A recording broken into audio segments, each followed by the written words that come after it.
You've obviously interviewed loads of different people over the years, Tim, and you know, it's just tell me. I mean, you know, what does it take? I mean, we were talking about it before. That it's graft. It's graft. Yes, you've got to be at the right place at the right time. You've got to work hard. But what does it take? I mean, with all the celebrities you've met, sports people, actors, do you reckon there's some kind of common denominators? Yeah, 100% there is, and I know this because I had to do a speech in my old school.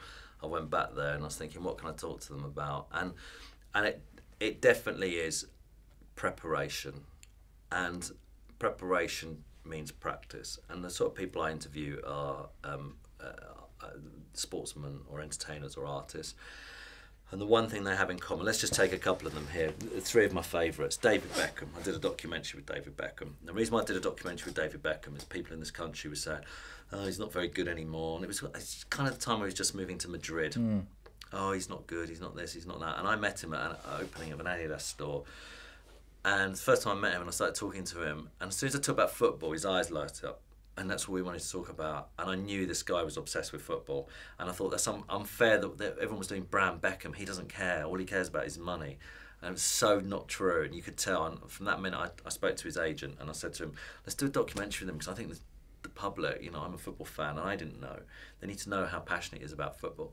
And as I started making the documentary, what comes out of it is that whilst, you know, he's obviously had a great social life and everything, but whilst everybody else was getting changed after training, David Beckham was practicing free kicks, practicing and practicing and practicing. I remember speaking to David James, and David James said, I never liked Beckham when I first met him, but then we went to England once and we were all getting changed, showered, and we're out going in the car, and I looked out on the pitch and Beckham's still practicing free kicks, and Beckham used to say to J-Mo, can you stay out so I can practice free kicks against you? He wanted to be the best, so he practiced for longer, for harder hours. Number two, Noel Gallagher. I like to say Noel Gallagher's a friend of mine now, great guy. Noel Gallagher was busy practicing guitars, songs, everything for years. He was, you know, a roadie within Spiral Carpet stuff. The guy was dedicated.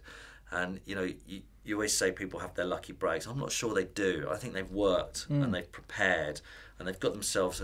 They always say luck is where preparation meets opportunity. I remember hearing that years ago, and I've always thought that. They prepare themselves. They really spend a lot of time writing songs, knowing the chords, knowing the tunes. When they broke for Oasis, he had 2 albums worth of material there, ready to go, top quality material. And so he was busy, and when he's standing on stage going, we're the best band in the world, he knows he's got a catalogue of songs he can tune out. He hasn't got to go and write some and get that self-doubt. He already knows he's got 20 odd tracks there which he can say are great songs, which he knows. Right, and the other one who I always think is brilliant is Ray Winston, who's just a really charismatic man. But he made it very early in things like Scum and Quadrophenia. But that body of work that he had when he was young, when it came back when he had his second time round, because it was quite a lot of wilderness years for him, he knew how to get there. He knew how to switch it on for the cameras. He had that ability to do it. And all these guys have the same thing in common. They've worked hard and they've prepped and they know their art. And so, you know, there's 3 different professions there, but they all know their art. And, you know, I wouldn't put myself in the same category as any of those 3, but whenever I do an interview, if I'm interviewing you, I'll prep the hell out of it. Before I walk into any TV show, I know everything there is about every clip, every guest, every item we're going to, and the show now we're going to cook and everything, because I think you've got to have that knowledge, and that's what I do when I walk into a TV set, so that people can rely on me, and that I can't fall down when I'm doing my show, because I know what's happening and everything which is going on, and I know the whole show backwards. So, you know, that's what I try and do. So for my show, say on a Sunday, it's now just been extended to 3 hours long. I spend a good, you know, it used to be 2.5 hours. I spend a good 2.5 hours on a Saturday researching, reading up on all the guests, knowing everything about them and all that, knowing what I'm going to talk to them about and doing it. So, you know, so when you go into a show, you can ad-lib because you know what's coming up and what's happening. And it's live. Yeah, but the more you know, the more you can listen. Yeah. So if it's in there, I don't have to, you know, so I can the most important thing about a TV presenter is listening. So, you know, you're listening to my conversation now, not reading questions, so you're hearing what I'm wanting to say and then can respond to it. So a lot of presenters are being fed questions and reading.